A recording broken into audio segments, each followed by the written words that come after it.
आप कभी तिरु आए, यहाँ पर एक स्त्री हैं, उनको लोग टोपी अम्मा कहते हैं। बाहर से आप उन्हें देखिए, पूरा शरीर गंदा है, आपको घिन आ जाएगी, देखना भी पसंद नहीं करेंगे। मुंह से लार टपक रहा है, वर्षों हो गए उनको मुंह नहीं धोया होगा उन्होंने। पूरे शरीर पे चीकट दर चीकट परत जमी हुई है। 20-25 साल से उन्होंने कपड़े नहीं बदले।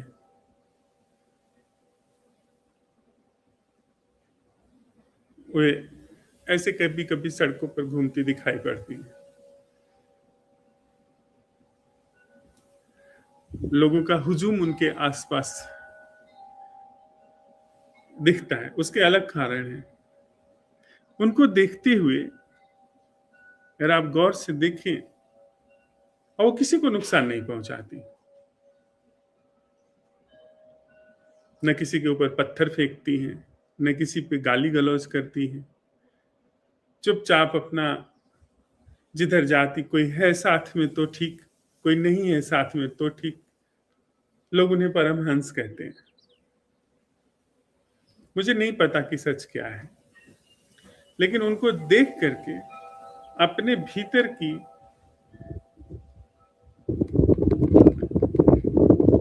जो मैली कुचैली जीवन शैली है, अगर वह न ख्याल आ जाए तो सर तो ठीक से देखने का शऊर नहीं आया। और हो सकता है कि यह भी एक संभावना हो कि वे दर्पण की तरह घूमती हो, वो दिखाती हो हमको कि जो ये देख करके घिन आ रही है, जो जुगुप्सा पैदा हो रही है,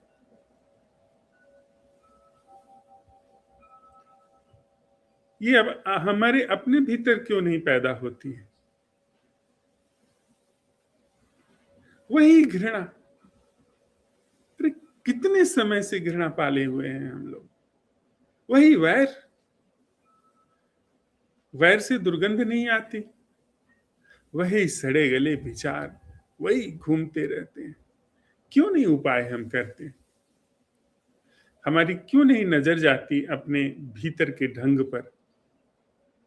वही राग, वही द्वेष, वही हिंसा, वही क्रोध, वही षड्यंत्र।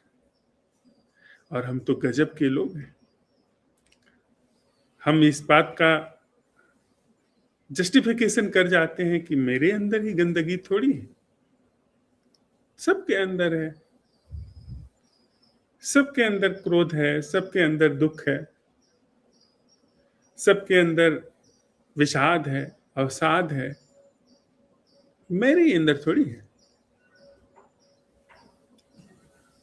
चालबाज हम सब लोग हैं जो इस बात का समर्थन हासिल कर लेते हैं कि अगर कोई कह रहा है तो पहले तुम देखो अपना, तुम्हारे भी अंदर है। कोई कह दे तो फिर उसके पीछे पड़ जाएंगे। अब विशेष करके ऐसे व्यक्ति के ऊपर तो हाथ धो करके पीछे पड़ जाएंगे जो इन सब बातों की अलख जगाता है। वो तो अलग बात है कि अगर कोई ऐसी अलख जगाता है, उसके पीछे अगर आप पढ़ते हैं तो वो आपको ही दर्पण बना लेगा। कबीर जैसे लोग अब दर्पण बना लेते हैं, वो और करीब लेकर के आएंगे आपको कि और अच्छे से देखिए कहीं कोई गंदगी है क्या, देख लीजिए, बता दीजिए, हो सकता है मुझे न दिखता हो। वो और निर्मल होते चले जाएंगे और उज्जवल होते चले जाएंगे। और हम आप जितना गंदगी उलीचेंगे दूसरे के ऊपर, उतना ही भीतर कई गुना अधिक उस तरह की चीजें अपने भीतर प्रोड्यूस करेंगे, पैदा करेंगे। पैदा नहीं करेंगे तो कैसे उलीचेंगे? और फिर जीवन एक बजबजाता हुआ, सड़ता हुआ कूड़ा घर हो जाता है। न जाने कितनी लाशें वहां पड़ी हुई हैं, लोग चले गए, उनके साथ वैर। लोग आए नहीं, उनके साथ घृणा। कभी हम सोचते हैं कि हम आप उन लोगों के प्रति भी घृणा से भरे हुए हैं, क्रोध से भरे हुए हैं, वैमनस्य से भरे हुए हैं, जिनको हमने कभी देखा नहीं, जिनसे कभी आमना सामना नहीं हुआ और जिनसे कभी आमना सामना होगा नहीं, उनके प्रति भी हम घृणा को पाल लेते हैं। भीतर की घृणा इतनी ज्यादा उसकी मात्रा है, इतना हम अपनी जीवन शैली से इतना हम पैदा कर रहे हैं कि हम उपाय खोज लेते हैं। राष्ट्रवाद के नाम पर क्या होता है? जा करके एक व्यक्ति को हम सीने में गोली दाग देते हैं। उस व्यक्ति को कभी देखा नहीं, उससे कभी आमना सामना नहीं हुआ, उसके घर को उजाड़ने में, तबाह करने में अपनी सारी ताकत लगा देते हैं। कोई वैर नहीं,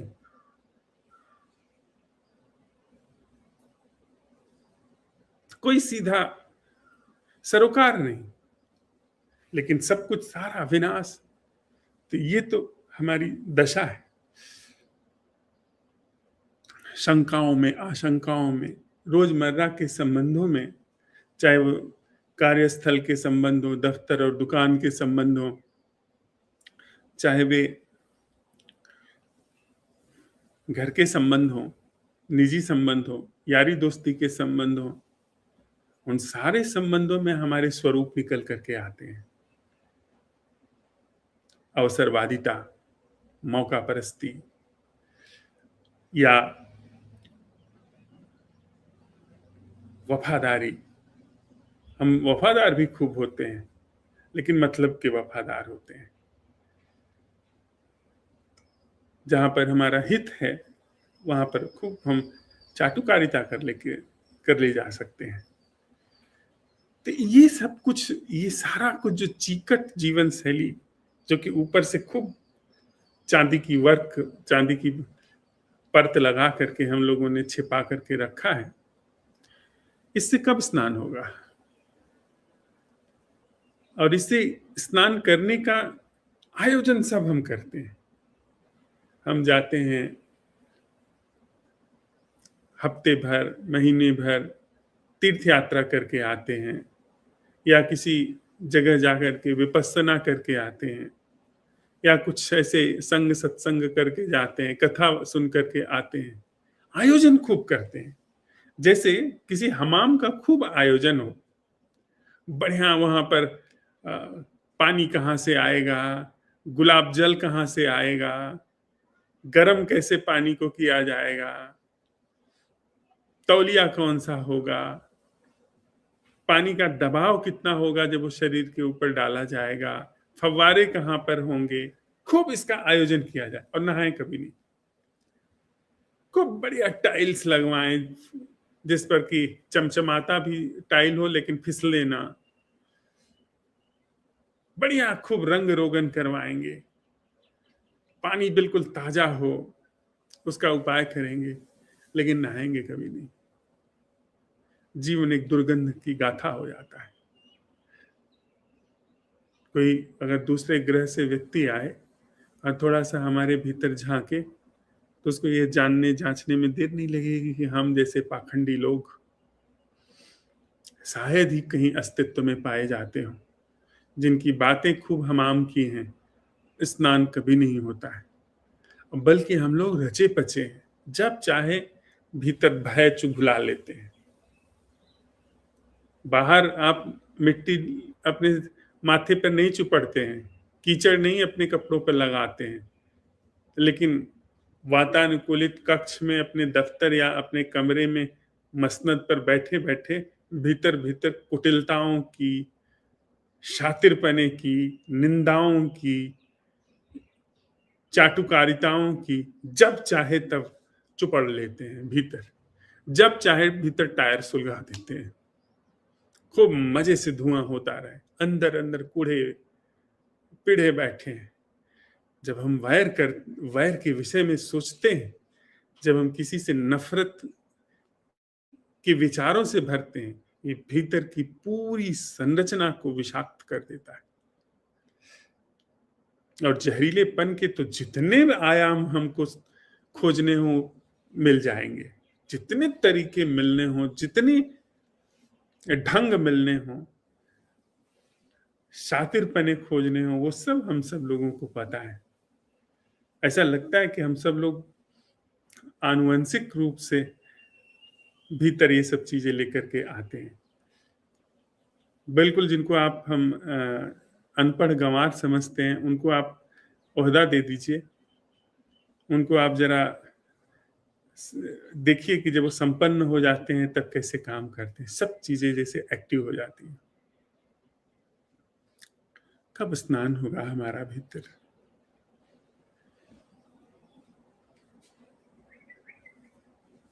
क्या सच में ऐसा कोई फवारा नहीं है जिसके नीचे बैठ करके इन सब चीजों से निजात मिल सके? क्या सच में इस धरती पर हम सब लोग खुशी खुशी एक दूसरे के साथ में नहीं रह सकते हैं? सभी विभिन्नताओं के बावजूद एक ही बाग में नीम का पेड़ और आम का पेड़ रहता है, वे एक दूसरे से वैर नहीं करते हैं।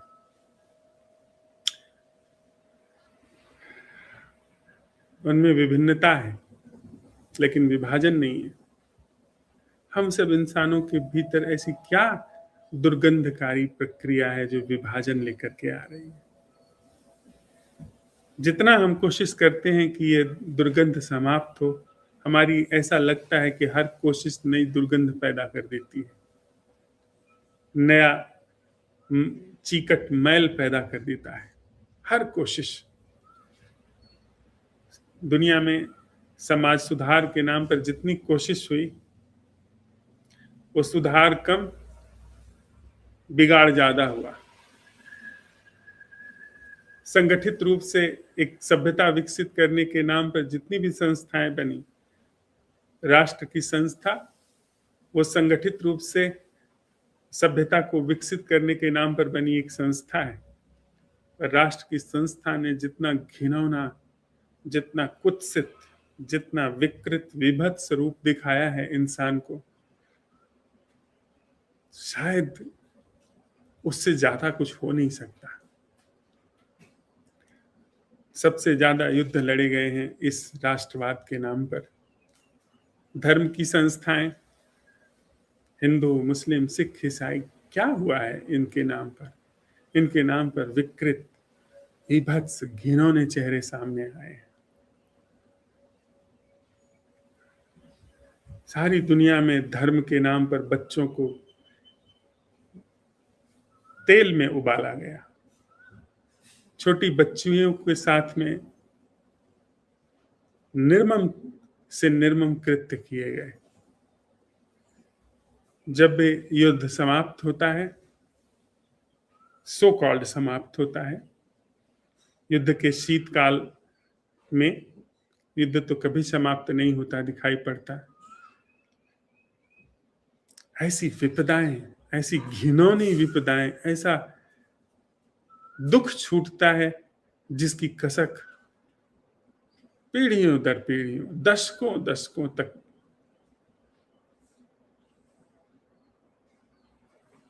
सालती रहती है। जर्मनी में जब मित्र सेनाएं घुसी द्वितीय विश्व युद्ध के समापन के पश्चात, उसके बाद लगभग 10 लाख बच्चे ऐसे पैदा हुए जो मित्र सेनाओं के दुर्दांत कृत्यों का परिणाम थे। न माता पिता, न उनकी माताएं उनको स्वीकार कर पा रही थी, न फेंक कर पा रही थी। कितने बच्चे मार दिए गए। करें तो करें क्या? ऐसी असहज स्थिति पैदा हो गई।